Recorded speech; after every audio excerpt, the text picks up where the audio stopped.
world searching for gaming knowledge comes the man, the myth, a legend in his own mind, Critical.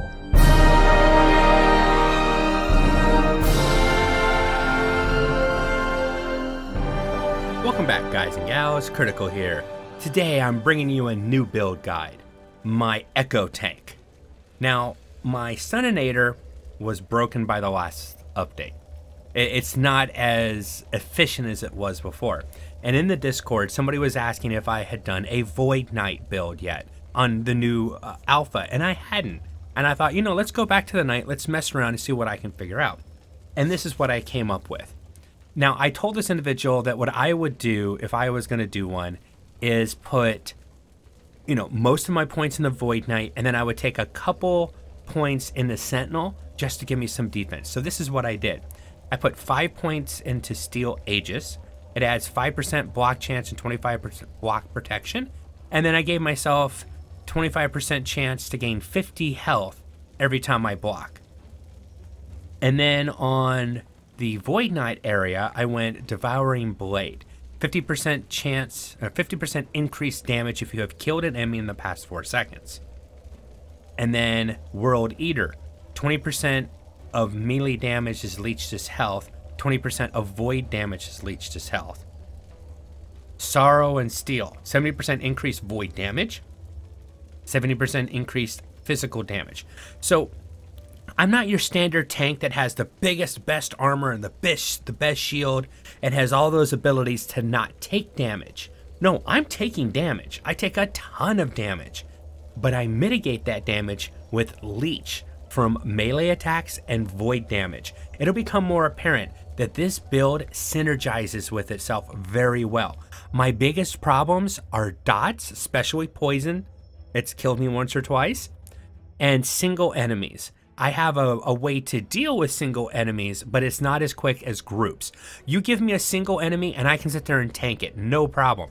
More than likely I'll survive the fight. And it'll be a long fight, but I'll live through it.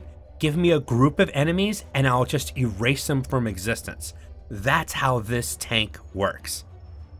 I'm a WoW's healer worst nightmare. The tank that has no protection and expects you to feed him with your constantly casting heal spells on them. That's basically what my Void tank is. Now, that's the only skills in the lower part of Void Knight that I took. Devouring Blade, World Eater, and Sorrow and Steel. I use those to push me up into Eternal Form, which gives me 15 health and adds 1 vitality every 3 points. Speaking of which, let's add that last point so I have a little more vitality, which is nice. Now I've got 2 vitality from that skill. Void Aegis. 25% chance to gain Void Aegis when hit. Void Aegis causes you to take 10% less damage, and it's additive and multiplicative with other modifiers, but breaks after you take 100 damage, releasing a Void Rift, which damages surrounding enemies. It causes void damage. Void damage gives me health and can give me mana. It's just a circle of voidness. Essence of the End. You have 30% chance to gain a Void Essence. It's like a crystal that spins around you. Void Essence lasts 7 seconds and grants 25 void protection and 5% increased health regen and mana regen. And if you have like a continuous wall of circling crystals, your mana cannot go down. You cast a spell and it snaps right back up. It's an amazing thing to watch. Dread, 30% increased void damage and 10% increased movement speed. It's just nice having more damage and getting around the field faster. And that's something this character only has 1 movement speed, movement skill, which is lunge. So the ability to be able to run quickly around is rather important for this character. Yep, there we go. Just to make sure she's at her maximum speed. Now let's talk skills. Brass tacks. Vengeance. I used Vengeance to get Essence of Revenge. 30% chance to gain a Void Essence with a Repose. More Void Essences. Essence of Vindication. 30% chance to gain a Void Essence with a kill with Vengeance. More mana regen, more health regen, more void protection. There's a theme here. It's synergizing. I'm trying to synergize this build as much as possible. Executioner just gives me more damage, and Bolster gives me 30% less damage if I've hit an enemy with Vengeance in the past 2 seconds. The tank side of it. The last 2 points was just for a little bit of extra damage. Volatile Reversal. I took all the nodes that I normally take with Volatile Reversal, but I made sure to go for the 50% chance to inflict Time Rot on hit and Shifting Power. The Void Rifts have a 40% increased stun chance. Because I'm almost never, I sprint to one area, I stand there, and I'm casting Volatile Reversal if I'm finding one enemy or if I'm really low on health, but I'm not in a large area. These rifts hit everybody at the same time, and time rifts make it so that they take 60% increased damage over time per 4 seconds.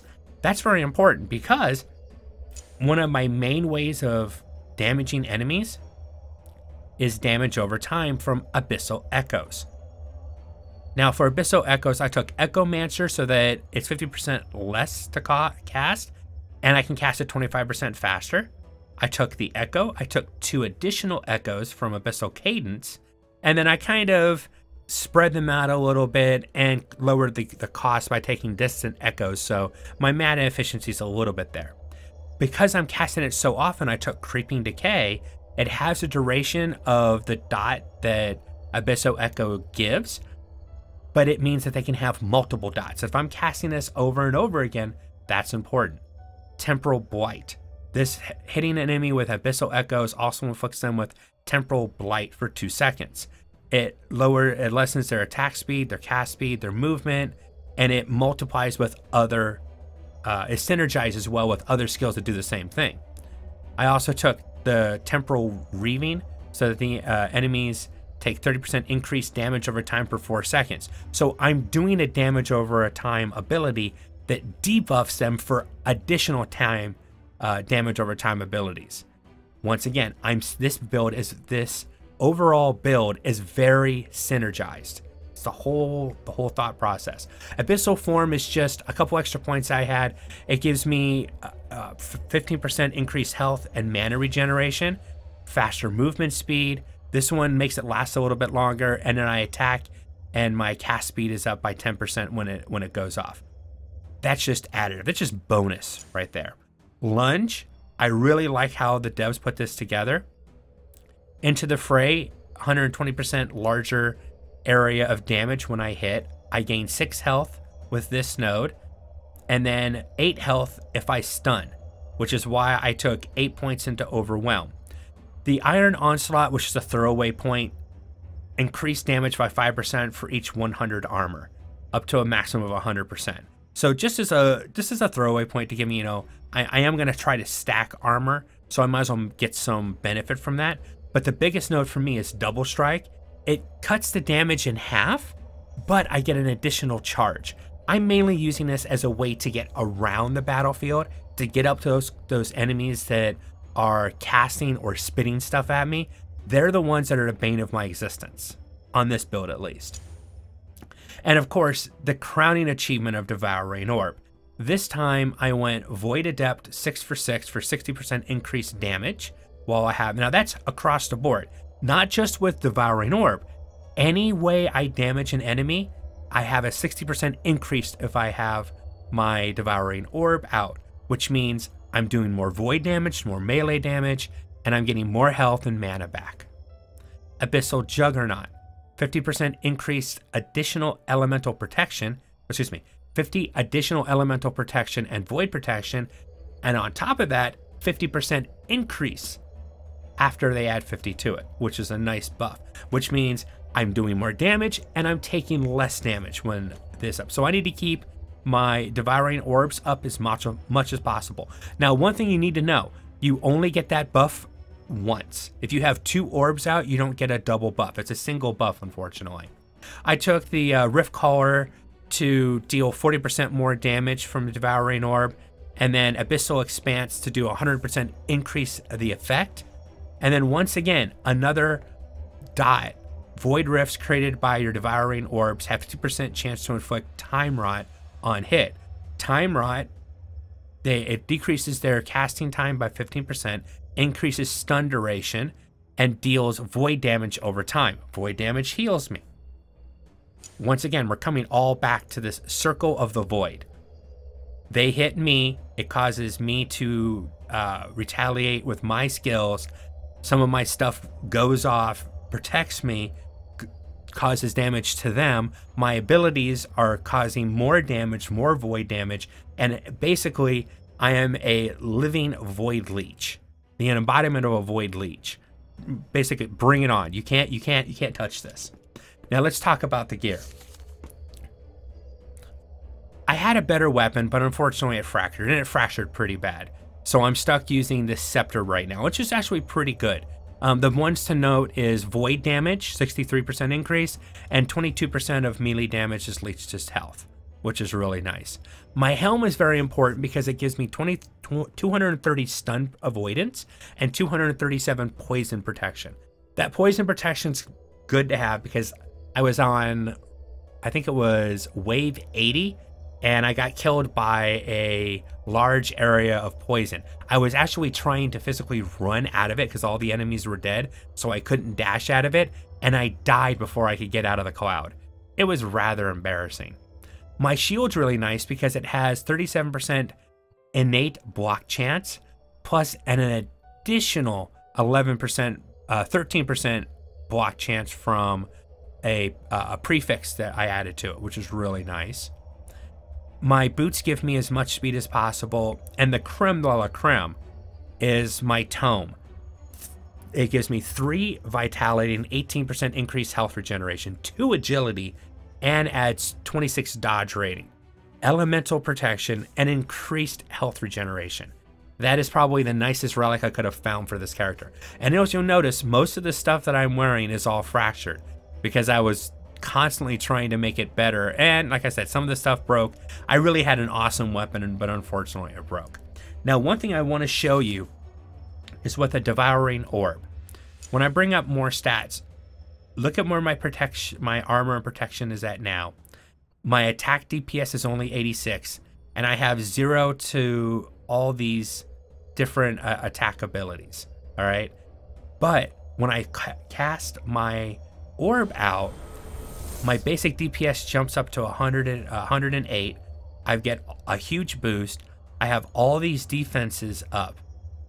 That's why the orb is so important to this character, because it gives you defense and offense. As you can see, I've actually done a pretty good job. I've got 2 strength, 1 intellect, 5 agility, and 5 vitality. All right, so once again, if there's a lot of stuff on the screen, I can just blow it away. If it's a single mob, I'm gonna survive the fight. It's just gonna take a long time. Let's get to the arena and show you how this works. Now, when I'm doing builds, I don't usually build for the arena. I build to play the game itself. But if I am gonna do a build, I wanna build that I have to think and it's fun to play. You have to think about this build. You have to see what mobs are coming, charge toward what is either a smaller pack of enemies that you can kill rather quickly, and drop a void orb behind yourself to kill those enemies as you kill the easier ones, just like that. Or you have to charge toward enemies that are harder to take care of because they want to spit and cast spells at you. So take a look at what the enemies are doing, jump in the middle. Those mobs came right in the middle of my orb and they took a face full of it. Basically, they were almost completely dead by the time they reached me. Once again, I'm gonna look. All right, here's some casters. I'm gonna jump in the middle. As things die, it kills another group and this wounds this troll. Now the troll is not taking a lot of damage, right? I cast my volatile reversal. I'm casting and attacking faster. But this is the bane of my existence. A single enemy that doesn't take a lot of damage. All right, start the next wave. Oh, couple adds, no problem, I can handle that. Now these wolves, watch out for these wolves. They'll stop, and I don't know what kind of an attack they're doing, but they can do some serious damage. Oh, not only do I kill all the mobs on the screen, I will melt your video card with this build. Seriously, this is a video card melting build, or an FPS killer, however you want to look at it. It's not the engine's fault. I am throwing everything that this engine can handle with this build.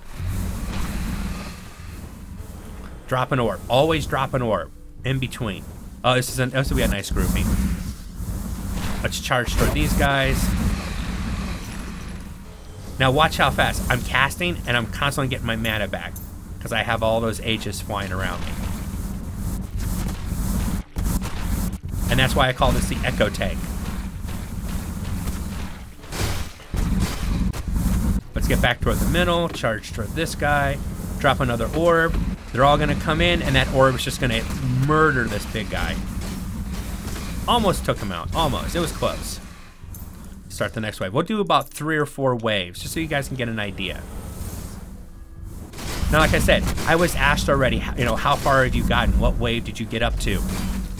And like I said, I don't build, I'm not good at it either. I don't build my builds to survive the arena to a certain level, or make a god character that can survive, you know, the arena to level 1000. I don't know how.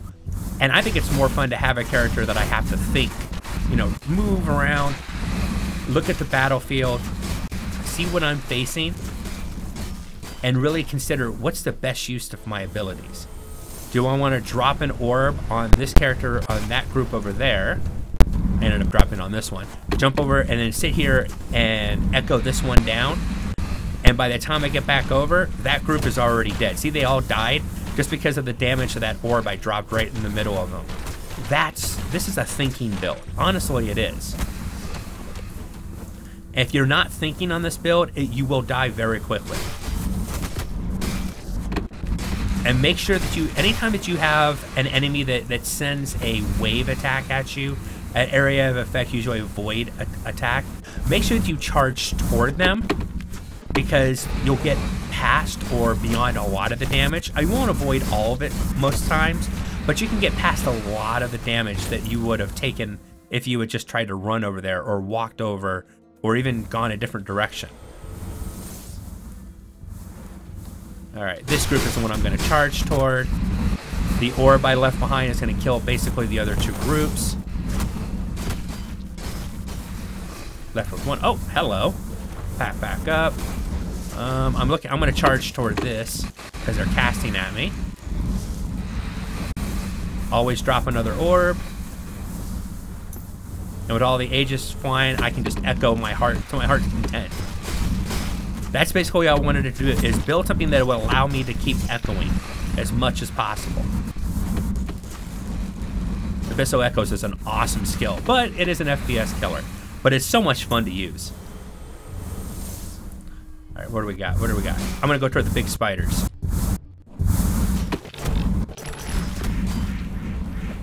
Awesome. See, I'm casting and I get it back almost instantly. Right on top of him, drop an orb on him, and then come back to the easier mobs and kill them, so it takes most of his health. Alright guys and gals, that's my time for today, and this has been the Echo Tank. I hope you guys have enjoyed this content. If you have, drop a like, consider subscribing, and I'll catch you guys in the next one. Take it easy. Bye.